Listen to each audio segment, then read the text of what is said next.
नमस्कार मंडळी, कसे आहात? बऱ्याच दिवसानंतर मोठा व्लॉग करती आहे. शॉर्ट व्हिडिओ तर रोज येतच असतात रात्री 9 नंतर. तर तर ते शॉर्ट व्हिडिओ बघून बऱ्याच जणींनी प्रश्न केला, की तुम्ही जे 75 हार्ड चॅलेंज करताय ते आम्हाला पण करायचे.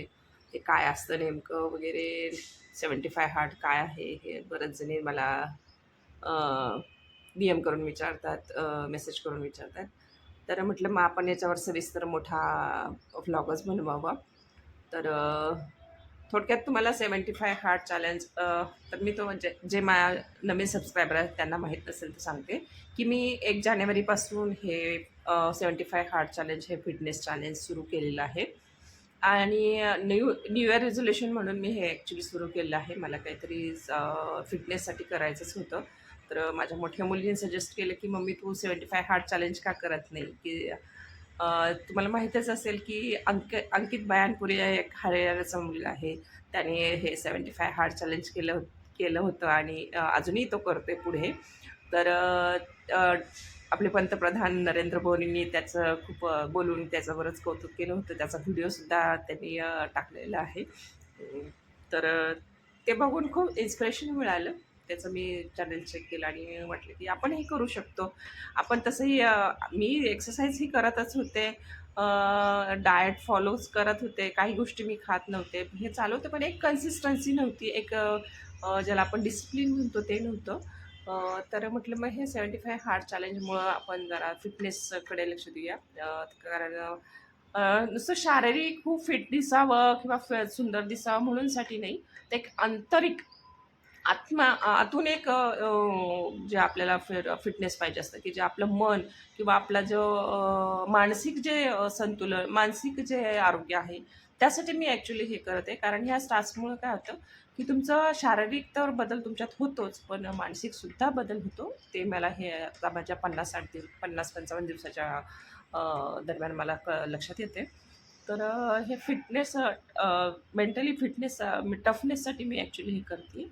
तर आपण आता थोडक्यात आपण हे आता 75 हार्ड चॅलेंज, आता हे बरंच बोलून झालं. तर आता हे सांगते, की 75 हार्ड चॅलेंज नेमकं काय आहे? याचे रूल काय आहेत? तर हे 75 हार्ड चॅलेंज हे परदेशात बरंच चालतं. हे TikTok वगैरेवर खूप चालत होतं. आणि तिकडे बरेचसे लोकं हे 99% असं म्हणतात, की 99% लोकं हे टास्क करण्यामध्ये फेल झालेले आहेत. तर त्याचं कारण म्हणजे असं, की तुमची लाईफस्टाईल वगैरे, आता हे भारतीय लोकांना किंवा भारतीय स्त्रियांना मला नाही वाटत हे काही अवघड असावं. तर याचा पहिला रूल आहे, की तुम्हाला दिवसभरामध्ये 2 एक्सरसाइज 45-45 मिनिटाच्या 2 एक्सरसाइज करायच्या आहेत. एक तर तुम्हाला एक एक वर्कआउट तुम्हाला इनडोअर करायचं असतं, घरामध्येच करायचं असतं आणि एक आउटडोअर हा मोकळ्या हवेमध्ये तुम्हाला हे वर्कआउट, कुठलाही तुम्ही गेम खेळू शकता, बॅडमिंटन खेळू शकता, रनिंग करू शकता, काही करू शकता. Any activity you can do. तर ती फक्त तुम्हाला आउटडोअर मोकळ्या हवेमध्ये करायची आहे आणि ती 45 मिनिटं. दोन्ही वर्कआउट हे 45 मिनिटाचेच असायला पाहिजेत.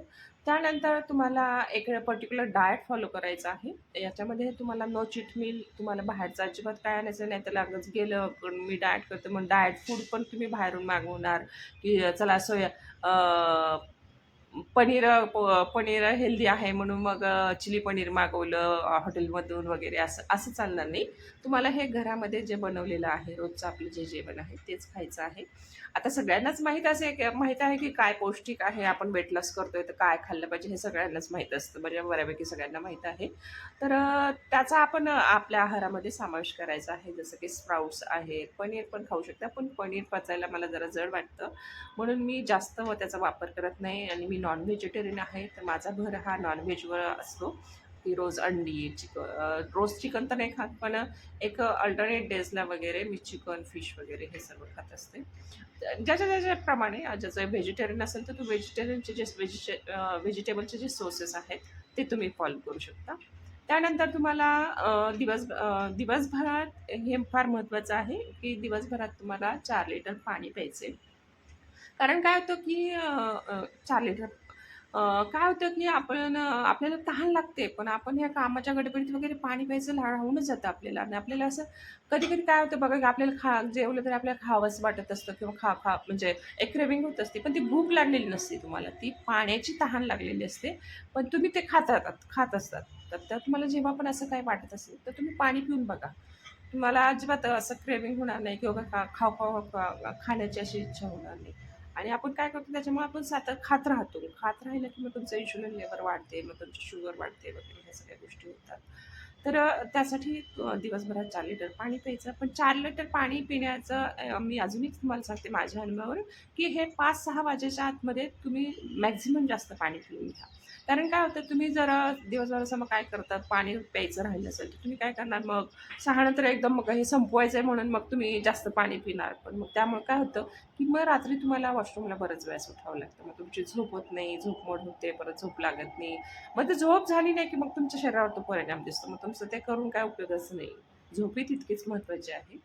त्यानंतर तुम्हाला दिवसभरात तुम्हाला रोज एक सेल्फी काढायची आहे, की तुमच्यामध्ये तुमच्यामध्ये काय बदल झाला आहे त्याचं ट्रॅक करण्यासाठी तुमचं रोज एक सेल्फी काढायची आहे आणि सेल्फी अशी काढायची, की ती डोक्यापासून पायापर्यंत आली पाहिजे, की पूर्ण तुम्ही दिसले पाहिजेत, की नुसताच फेस दाखवला वगैरे असं चालणार नाही सेल्फीमध्ये. तर तुमची पूर्ण बॉडी दिसली पाहिजे आणि त्यानंतर आहे तुम्हाला एक 10 पानं हे नॉन फिक्शन बुकचे वाचायचे आहेत, की जसं की की ज्यामध्ये नॉन फिक्शनमध्ये म्हणजे कसं की त्याच्या स्टोरी वगैरे असं काही गोष्टी नाही यायच्या, की अशा पुस्तकं वाचा, की ज्यामुळे तुमच्या पर्सनॅलिटीमध्ये काहीतरी फरक पडेल, की तुम्हाला जीवनामध्ये त्या पुस्तकांचा खूप मदत होईल. जसं की मी आता एकीगाई हे पुस्तक वाचलं. त्याच्यानंतर the power of your subconscious mind ह्या पुस्तकाचं वाचलं, की आपल्याला जगामध्ये आपल्याला कसं असतं, की आपल्याला माहीत नसतं, की हे कळल्याने काय होतं किंवा आपल्याला ज्या गोष्टी साध्य करायच्यात, त्यासाठी काय आपली मेंटॅलिटी पाहिजे, आपलं काय आपण काय केलं पाहिजे, ह्या गोष्टी आपल्याला कळत नसतात. तर हे पुस्तक वाचून तुम्हाला मला मला तर खूप फरक पडला आहे. कारण मला ह्या गोष्टी कोणी सांगितल्या नाही किंवा माझं वाचन फार तसं पूर्वी खूप कमी होतं. मला खूप रिग्रेट आहे, की मी वाचनावर कधी भर दिला नाही किंवा वाचनाची आवड लावून घेतली नाही. पण आता ह्या वयात सुद्धा मी वाचन करणार आहे. खूप सारं वाचन करणार आहे. कारण मला त्याच्याबद्दल मला खूप जाणवतं आहे आणि असं कुठेतरी वाटतं, की आपण जीवनामध्ये सक्सेस होण्यासाठी पुस्तकही नक्कीच वाचायला पाहिजे. तरी आता सोशल मीडियामध्ये मिळल्यामुळं आपल्याला बऱ्याच जगामध्ये काय चाललंय ते कळतं. तो एक पॉझिटिव्ह पॉइंट आहे. झालं 4 पुस्तकं वाचायची आहेत. दिवसभरात 4 लिटर दूध. असे एक 5-6 रूल आहेत. ते तुम्हाला फॉलो करायचं आणि सर्वात महत्त्वाचं आणि ह्या ज्या एवढे जे रूल आहेत 4-5 यामधला एक जरी टास्क तुमचा करायचा राहिला, समजा तुमचं पुस्तक वाचायचं राहिलं किंवा पाणी प्यायचं तुमचं संपलं नाही, तर तुम्हाला अ, परत ते थांबवून तुम्हाला डे 1 पासून सुरुवात करावी लागते. समजा तुम्ही 8-10 दिवस, 10 दिवस झाले, 20 दिवस झाले, तुम्ही कंटिन्युअसली करताय आणि एखाद दिवशी तुमचा 20 दिवसानंतर समजा तुमचं राहिलंय एखादं टास्क करायचं, तर तुम्हाला ते परत डे 1 पासून सुरुवात करावी लागते.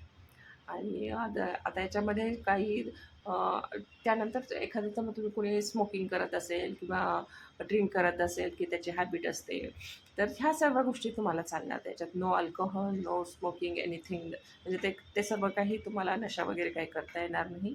आणि जर तुम्हाला ह्या गोष्टीतून स्वतःहून मनापासून तुम्हाला बाहेर यायचं असेल, तर नक्कीच 75 हार्ट चॅलेंज करा. तुम्ही नक्की डेफिनेटली या व्यसनामधून मुक्त व्हा.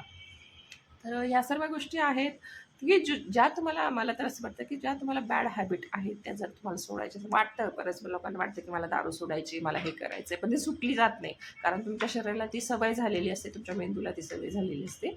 पण तुम्हाला जर म्हणूनच हे टास्क खूप टफ टास्क आहे असं म्हटलं जातं. पण ज्यांना ह्या सवयी आहेत त्यांच्यासाठी नक्कीच हे टफ आहे. आणि तुमची मनाची इच्छा असेल, की मला ह्या सगळ्या गोष्टी सोडायच्या आहेत, मला फिटनेसकडे लक्ष द्यायचं आहे, मला फिट व्हायचं आहे. हे सगळं शेवटी इथं आहे. इथं तुम्ही विचार केला, एकदा ठरवलं, की ते तुमचं होणार. नक्कीच होणार हे तुमचं. आणि तुम्हाला आता बऱ्याचशा स्त्रिया आहेत, की त्यांना माझ्यासारख्या ज्या लेडीज आहेत, की मला ह्या वयात असं वाटतं, रिग्रेट वाटतं, की आपण टाईम मॅनेजमेंट आपल्याला जमलं नाही, आपला जॉब आपण करू शकलो नाही, का नाही करू शकलो? किंवा आपल्याला आणि माझ्या या 50sमध्ये येणाऱ्या बायकांना असं वाटतं, की जीवनामध्ये आपलं काय जे राहून गेले, ते पूर्ण करायची इच्छा असते. तर आता मलाही वाटतं, की आपण पैसा कमवला नाही आहे. पण त्यामुळे आपल्याला खूप फेस करावं लागलं असं बऱ्याचशा गोष्टी. तर मला असं वाटतं की मग माझ्या जीवनामध्ये मला ते मग मला पैसा कमवण्यासाठी मला काय पाहिजे? मला आता सर्वात अगोदर मला स्वतःला फिट राहावं लागेल. जर नुसतं शारीरिक फिट न राहून चालणार नाही, तर मानसिकसुद्धा फिट मला राहावं लागेल. मला डिसिजन पॉवर माझी वाढवली पाहिजे आणि या सर्व गोष्टी कशामुळे होतात? तर हे सर्व टास्कमुळं मला खूप फरक जाणवतो. तर ह्या सर्व गोष्टी मी केलेल्या आहेत. त्याच्यासाठीच केलेल्या आहेत. की आता मला बऱ्याच माझ्या मुलींना बरेच त्यांचे फ्रेंड्स मेसेज करून सांगतात, की तुझ्या मम्मीचं चांगलं आहे, तुझी स्वतःची एक लाईफ आहे, स्वतः एवढं सगळं करते, एक्सरसाइज करते वगैरे ह्या सगळ्या गोष्टी. माझ्या आईनी तर काय 50sमध्येच माझ्या आईनी किंवा माझ्या सासूने आता काय सगळं गिव्हअप केलं आहे.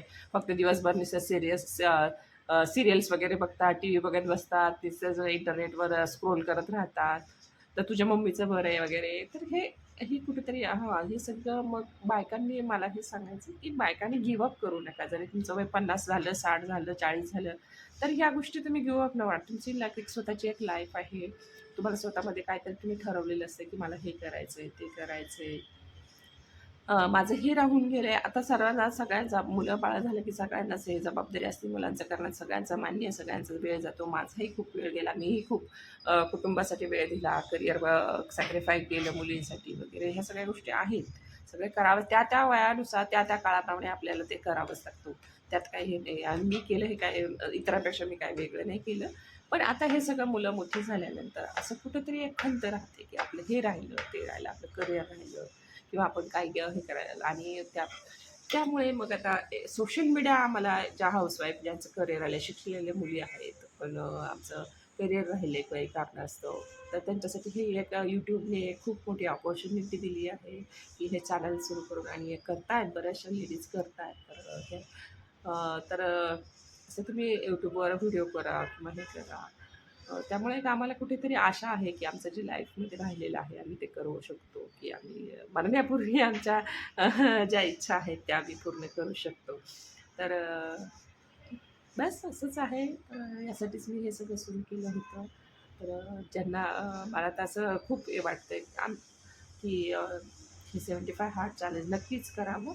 आणि अजून एक सांगायचं आहे, की तुम्ही जेव्हा आता हे 75 काढण्यासाठी मला एक सांगायचं आहे, की मी करण्यापूर्वी शुगर आता मी माझं आता माझ्यामध्ये 56 दिवसामध्ये काय-काय झालं ते सांगते, की माझं 3 ते 4 किलो वजन झालं आहे आणि हे जे डबल चीन वगैरे होतं, हे सगळं कमी झालं आहे, बऱ्यापैकी कमी झालं आहे.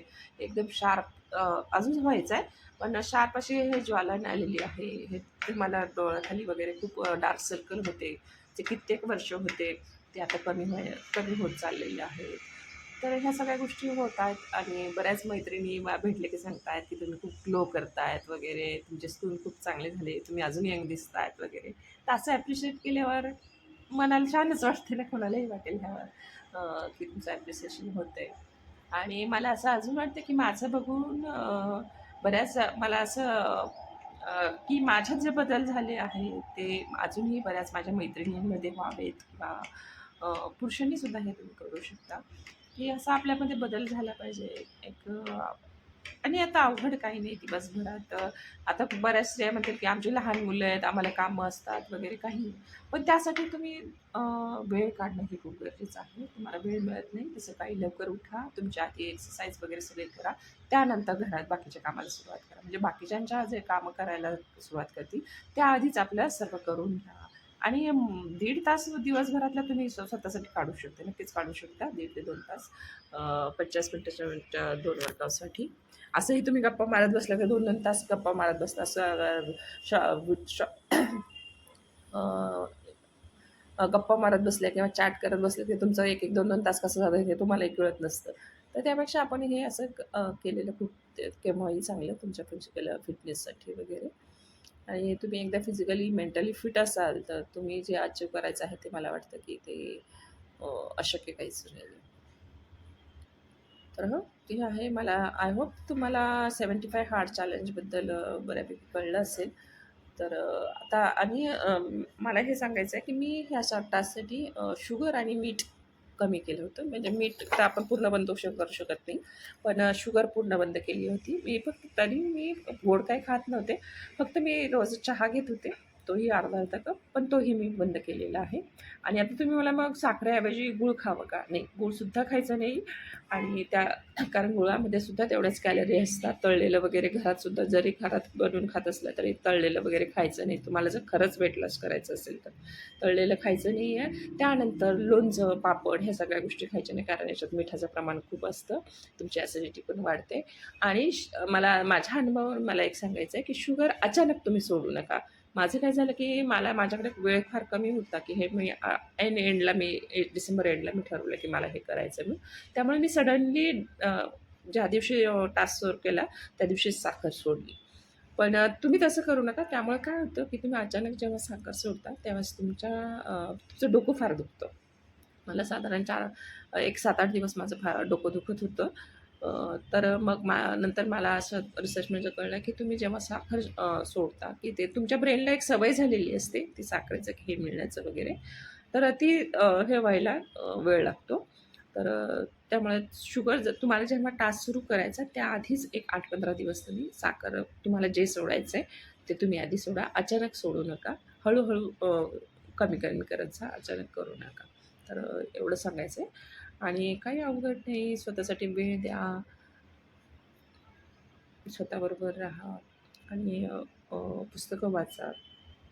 बस दॅट्स इट. तुमच्या पर्सनॅलिटी नक्कीच फरक पडत असेल. आणि मला जे ओळखतायत, मला जे पर्सनली ओळखतायत त्या लोकांना माझ्यामध्ये तो फरक जाणवतच असेल, किंवा त्यांनी आणि ज्यांना कोणाला माझा फरक जाणवते, मला ओळखतात, त्यांनी खाली कमेंटमध्ये नक्की सांगा माझ्यामध्ये काय-काय फरक जाणवतोय तो. ओके. तर असं हे 75 हार्ड चॅलेंज आहे. तर